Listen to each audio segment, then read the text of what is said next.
It's hurt Joe Biden's chances of winning over Black Americans. Joining us now, the executive director of USA Strong, Erin Elmore.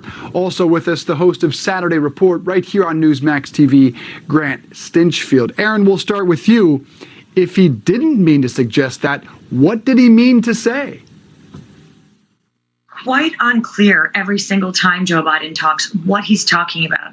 It seems that at this point, getting through one sentence is almost an impossibility. You know, he's been in Washington for over 40 years, which is more than I've been alive. And he's an older gentleman. It's clear he's experiencing some cognitive decline. It's really sad to watch because memory care is a very important step in remaining brain healthy. And I don't think he's getting the adequate care that he needs. And it's really sad that they're pushing him into this public spotlight when he's clearly not well. And Grant, he may have had a point in there about the diversity of the Latino community, but he did suggest exactly that, didn't he? That the Black community is one monolithic block.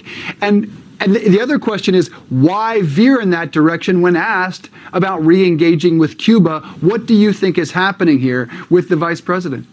I think the vice president is mentally incapable of formulating a thought. Why isn't that resonating, though, in the polls, Aaron? Joe Biden is enjoying a 75-point lead, 85-8 with the Black voters.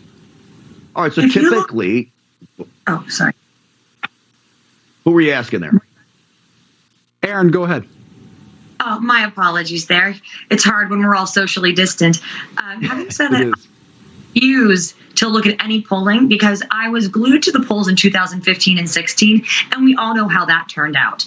I do believe currently, because of the BLM movement and such pressure to post Black squares or to say that you are a member of this movement or to say that you support it, people are getting further and further pushed into silence and submission, and people that even lean slightly to the right refuse to say anything and refuse to answer polls. So polling at this point is an absolute exercise in futility. Aaron, no doubt the party has moved far to the left. Has Joe Biden moved with it?